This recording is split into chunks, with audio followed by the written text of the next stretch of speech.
Muy bien, buenos días. Buenos días a todos. Vamos a dar comienzo a esta jornada de organismos reguladores y de los mercados y su gobernanza, un tema de actualidad en el cual el club siempre está presente en la organización de este tipo de actos. Y yo nada más, como saben, tendremos toda la mañana y vamos a comenzar con la inauguración del mismo. Yo doy la palabra a nuestro presidente, don Borja Prado Late, presidente del club, presidente Endesa. Presidente. Señor Ministro de Energía, Turismo, Agenda Digital, don Álvaro Nadal Belda, autoridades, señoras y señores.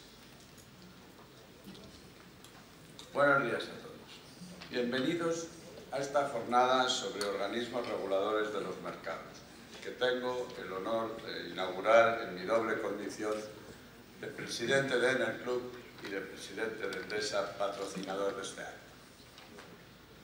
Quisiera, en primer lugar, dar las gracias a los ponentes, moderadores y a todos ustedes por su asistencia. Muchas gracias, especialmente al señor Ministro, por haber aceptado nuestra invitación. La regulación, junto con la tecnología y la geopolítica, es probablemente el elemento que más influye en el ejercicio de nuestra actividad en el ámbito de la energía. Entendida como un conjunto normativo en el marco legal para la puesta en práctica de políticas energéticas y climáticas. La regulación es el instrumento que sirve de bisagra entre otras políticas y el libre funcionamiento de los mercados. Y es que mercados y regulación son fuerzas complementarias y no opuestas. Sin embargo, equilibrar cada decisión de manera que se respete el ejercicio de potestades regulatorias con la libertad de los mercados en competencia no es una tarea sencilla. En este contexto, el papel del regulador resulta esencial. Por lo que se refiere a España, es importante recordar que a través de la Comisión Nacional del Sistema Eléctrico y de la Comisión Nacional de la Energía, nuestro país fue uno de los pioneros en Europa en la implantación de órganos reguladores energéticos. Posteriormente, se creó la Comisión Nacional de los Mercados y la Competencia, que ha servido para integrar en una sola comisión las diferentes autoridades de regulación sectorial, incluidas las de competencia y de energía. El Ministerio de Economía, Industria y Competitividad lanzó una consulta pública hasta el pasado 17 de marzo para la elaboración de un anteproyecto de ley sobre racionalización y ordenación de los organismos supervisores de los mercados y para la mejora de su gobernanza. En un contexto de cambio permanente de los mercados, se pretende mejorar la estructura institucional de la defensa de la competencia y de la supervisión con el fin último de mejorar el sistema de gobernanza económica. Entre las novedades que se introducirán se prevé la extinción de la CNMC, así como la creación de 4 autoridades administrativas independientes.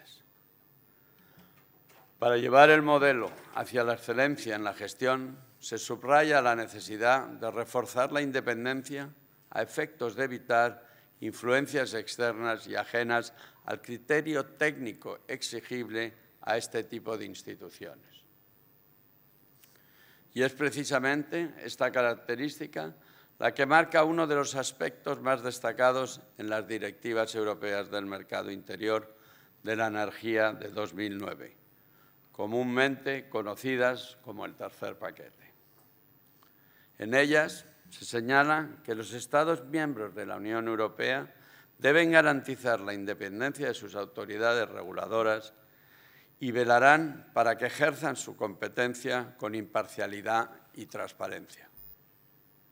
Este requisito hace también necesario que los órganos reguladores deban actuar en base a criterios estrictamente profesionales. Para ello, resulta fundamental delimitar e identificar con claridad las competencias de cada nivel institucional.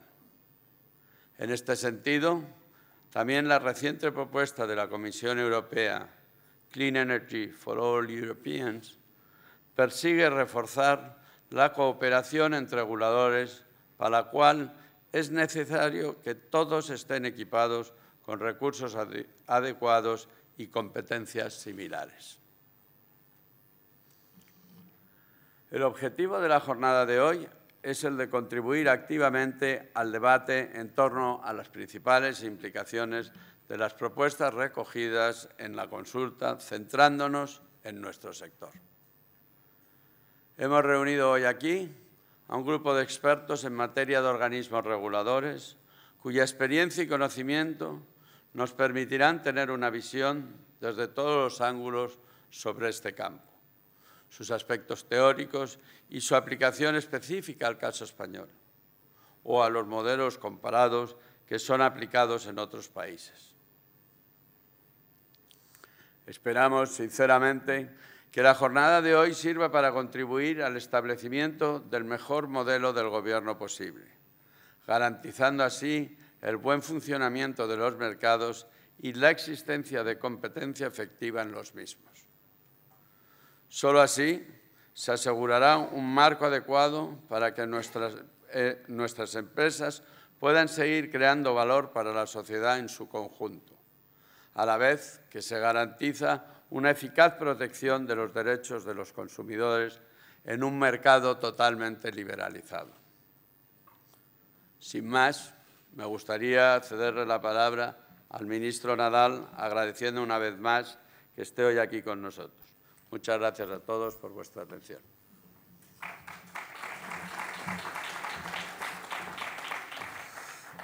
Muchas gracias y buenos días a todos.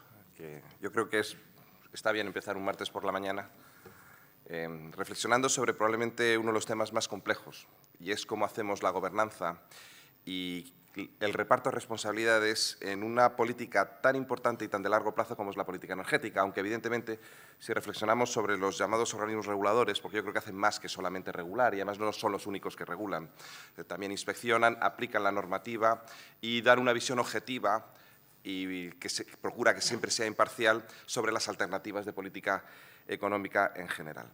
Claro, lo primero que podemos pensar sobre los organismos reguladores es ¿dónde está la necesidad de regulación? En economía sabemos de hace tiempo que existen fallos de mercado, es decir, cuando el mercado por sí solo a través de la competencia no es capaz de generar una asignación suficientemente adecuada de los recursos, es necesario intervenir y regular. Por cierto, no es la situación ideal es precisamente que no se tuviese que regular, porque la competencia por sí misma nos ha llevado a la asignación eficiente, pero no siempre ocurre así. Muchas veces las condiciones de un mercado no son suficientemente adecuadas o no se parecen lo suficiente a una situación competitiva suficientemente perfecta y, por tanto, es necesario sustituir a través de la regulación, que siempre es un mal remedio respecto a lo que sería una efectiva competencia, y tratar de conseguir de esa manera la asignación eficiente. De entrada, lo que tenemos es que va a ser siempre una solución parcial, lo que los economistas llamamos un segundo óptimo, un second best. La regulación es siempre peor que cuando las fuerzas del mercado, muchísimos oferentes y muchísimos demandantes, y en condiciones suficientemente competitivas, llevan esa asignación. Bien, son muy conocidos los fallos de mercado, su análisis teórico es casi posterior a su aplicación práctica. Recordemos que primero en Estados Unidos hubo, en el ámbito de competencia, la Sherman Act, ante los problemas que hubo con los monopolios, especialmente en el lado del ferrocarril, pero también con otras industrias. Y luego viene la teorización después. Todos conocemos de dónde viene todo esto. Tenemos a Marshall, tenemos a Pigou y tenemos a los grandes economistas de los años 20 definiendo claramente lo que es la economía de la regulación. Bueno, parecía todo muy sencillo. Cuando tenemos un mercado que no opera adecuadamente bien, necesitamos regularlo. Pero en los años 50 y 60 aparece una literatura adicional. Dicen, sí, esto es como la frase juvenal. ¿Quién será el vigilante de los vigilantes? Bien, tenemos al vigilante, que es el sector público, de las condiciones de mercado, pero resulta que también tenemos fallos en el sector público.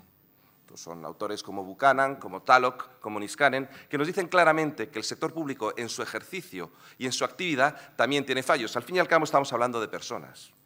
tanto los que actúan en los mercados, tantos como los que actúan en la regulación, somos personas con intereses personales que suelen interponerse o anteponerse a los intereses generales. Y, por tanto, necesitamos un sistema de control mutuo.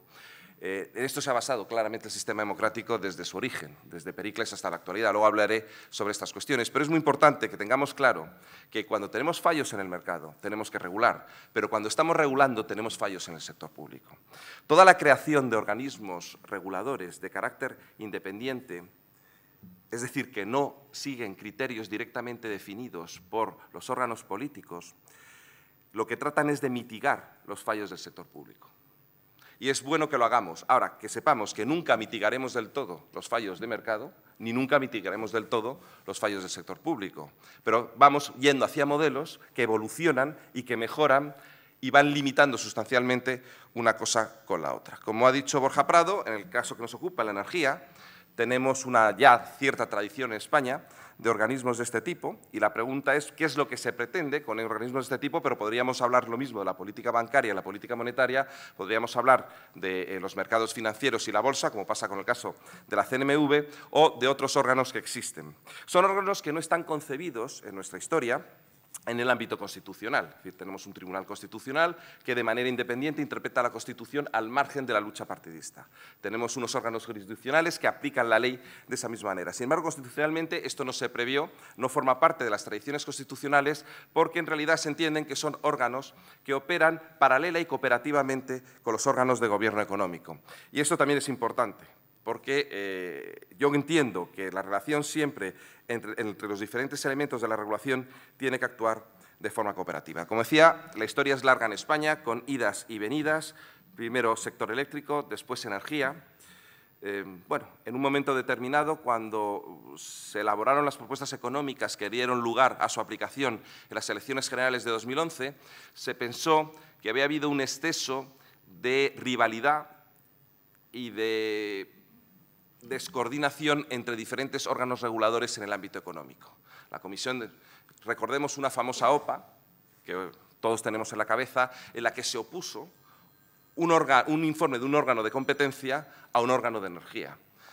Cuando muchos pensarían que lo lógico es que en el caso de una OPA, y al tratarse de una concentración, fuese precisamente el órgano de competencia el que prevaleciese. Sin embargo, el Gobierno de turno lo que hizo fue aprovechar la situación de dos informes que se contraponía para tomar la decisión que le pareció más conveniente. La necesidad de evitar fallos del sector público, como puede ser la captura del regulador, como puede ser la falta de transparencia o el exceso de arbitrariedad, necesitaba ir reformando este tipo de órganos reguladores. Y se creó la CNMC con este objeto. La CNMC es prácticamente un caso único, solo Holanda ha planteado una situación similar. Otros, sin embargo, tienen otro modelo, en el que competencia va por un lado y mercados va por el otro. Es el modelo alemán. Bueno, nosotros en su día hicimos la propuesta de un modelo integrado, precisamente por eso, porque la visión sectorial tenía que influir en la visión de competencia, y la visión de competencia tenía que influir en la visión sectorial, con la idea de que al final la visión de competencia siempre, en todo caso, prevaleciese en caso de conflicto, que es ahí donde aparece en los órganos de gobierno. Nosotros, en el borrador inicial, queríamos que hubiese sido un sistema más integrado. Al final, con la discusión parlamentaria, acabó siendo casi como una visión mixta o dual. Dos salas diferenciadas que luego tienen su decisión única en el Pleno cuando tengan conflicto entre las dos salas, por lo cual se apuntaba ya a un modelo más dual, menos integrado, que no era el que inicialmente había sacado en su proyecto de ley el Gobierno y que ahora, en la discusión parlamentaria y con la minoría del actual Gobierno, lo que se busca es una separación total, una diferenciación que ya se había apuntado, como digo antes, en la tramitación parlamentaria anterior. Ningún modelo es perfecto, ningún modelo va a darnos la solución perfecta para evitar que tengamos problemas en la regulación económica. Eso también lo tenemos que tener meridianamente claro. Todo tiene sus ventajas, todo tiene sus inconvenientes. Es bueno ver cómo se echan a andar y de qué manera estos pueden mejorar o no las actuaciones. Yo hay una cosa que voy a decir a favor de la CNMC. Con todas las cosas que se dicen, el producto, el output que ha salido de la CNMC es bueno. No hay ninguna crítica relevante a los resultados de los informes o de las decisiones de la CNMC. Ya sabemos que se monta mucho revuelo alrededor de todo. Y aparecen muchas filtraciones de mucho tipo. Y aparece a veces astillas y conflictos, incluso con el Ministerio, pero al final el resultado de las decisiones de la CNMC, en general, han sido consideradas de un alto valor. Y a lo mejor no siempre fue el caso de otros organismos reguladores en el pasado, de los cuales viene. Lo digo porque yo, objetivamente, lo veo así.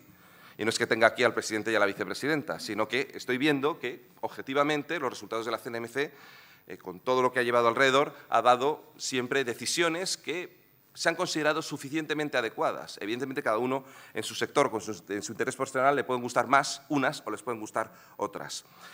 Bien, yo creo que con el tema del debate de organismos reguladores tenemos que huir de posturas extremas.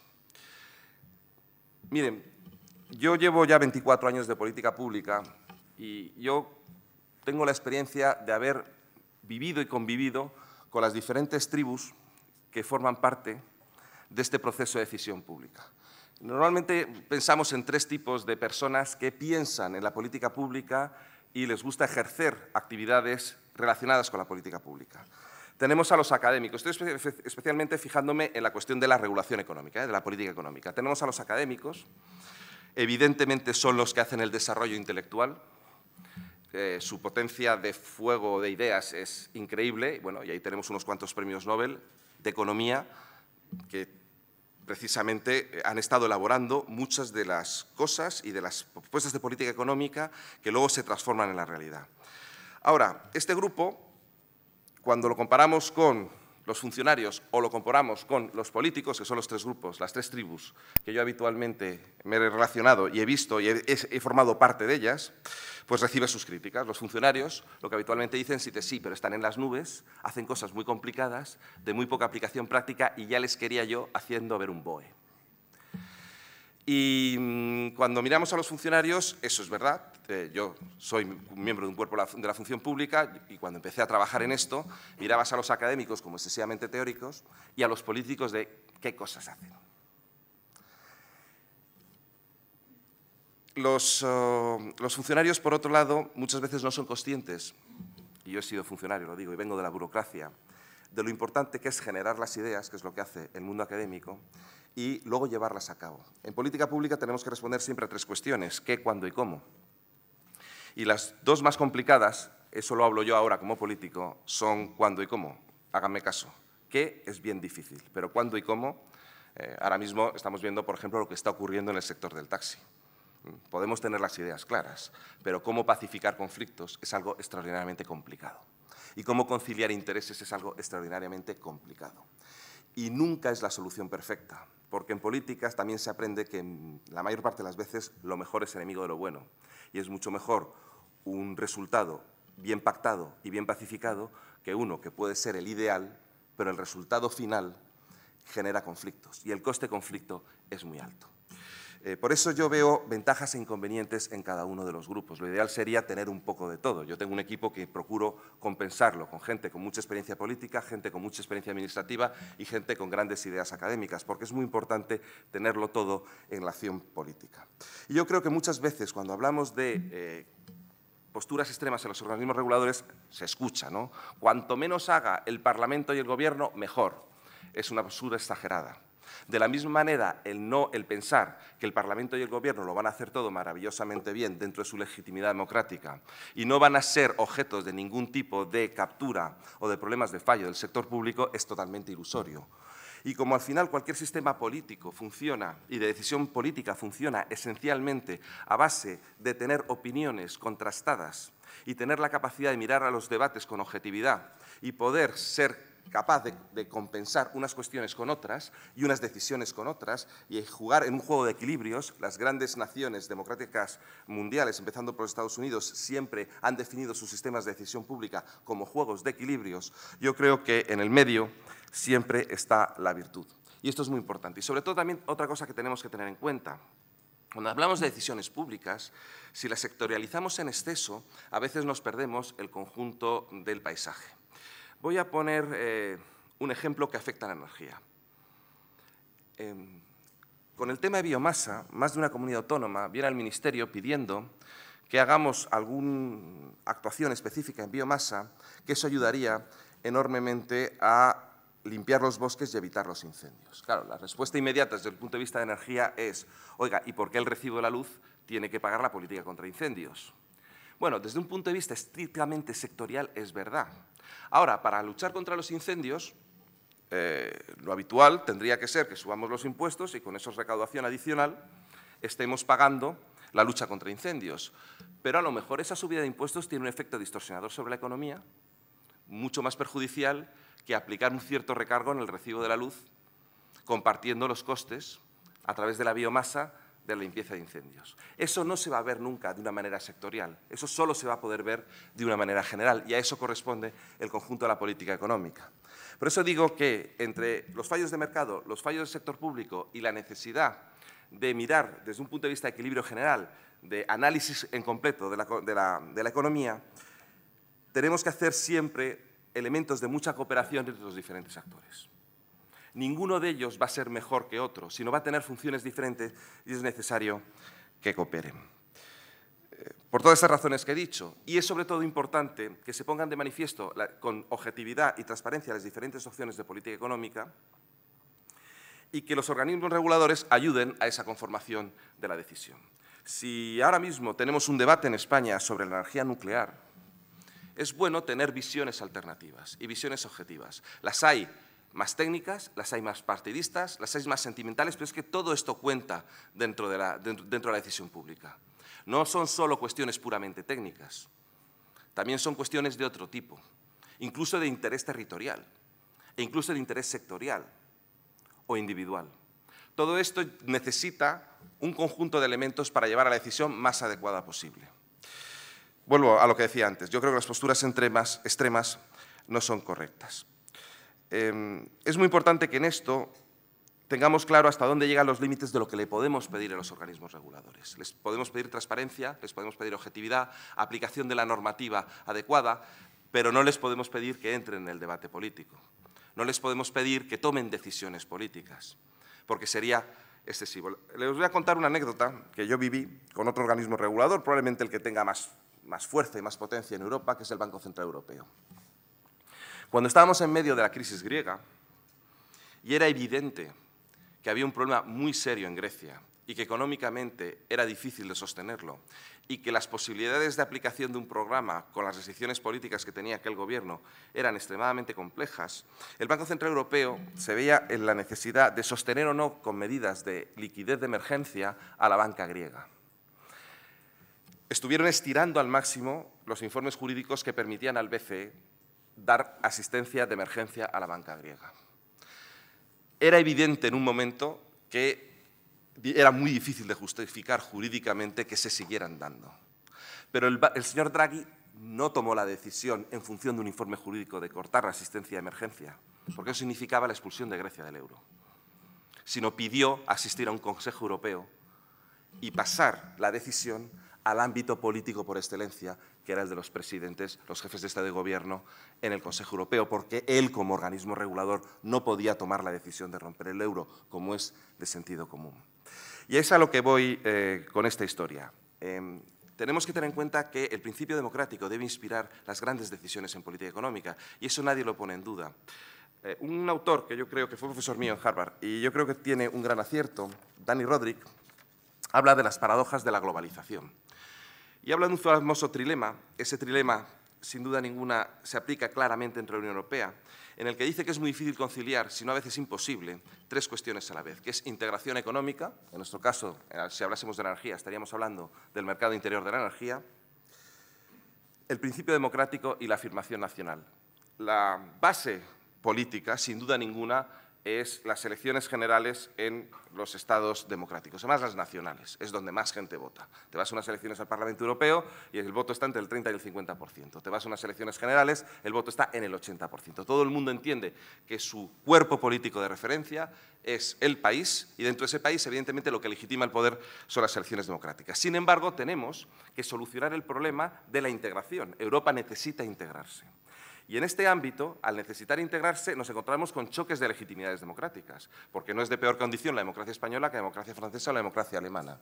Y necesitamos conciliarnos. El problema es cuando sacrificamos el principio democrático. Lo que dice Rodrik es que en ese choque de 3 elementos suele salir uno mal parado.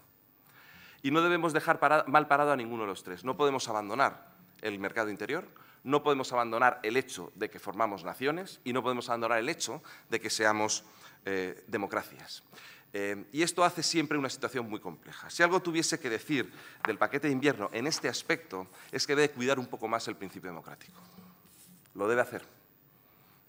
Nos hemos encontrado con un Brexit del país con la conciencia más democrática más profunda dentro de la Unión Europea, que son los británicos. Los británicos tienen una historia larguísima de reflexión sobre el poder político y la decisión del poder político. Fíjense que el mito más antiguo de ese país es el del rey Arturo, que es una situación estupenda. ¿Quién tiene que decidir cualquier cuestión de política energética? El que saque la espada de la roca. Claro, el problema es que en el propio mito la espada acaba en el lago. Y desde entonces, ¿quién es rey? ¿Quién decide? ¿Y cómo decide? Toda la literatura shakespeariana va sobre el poder. El Rey Lear, Macbeth, Hamlet, Julio César. Cogemos prácticamente todas las obras de teatro de Shakespeare y verán sobre el poder. Ellos lo tienen muy metido en la cabeza y son los que primero inician el proceso de democratización del poder con la Guerra Civil Inglesa y con Cromwell hasta el día de hoy. Y son los que, sin duda, hoy estamos en el aniversario del desembarco en Normandía. Ellos y también anglosajones, británicos, americanos y canadienses desembarcan en las playas de Normandía y establecen el principio democrático. El principio democrático no está exento de errores, no está exento de mal gobierno, como decía antes, pero tiene legitimidad, y eso es muy importante.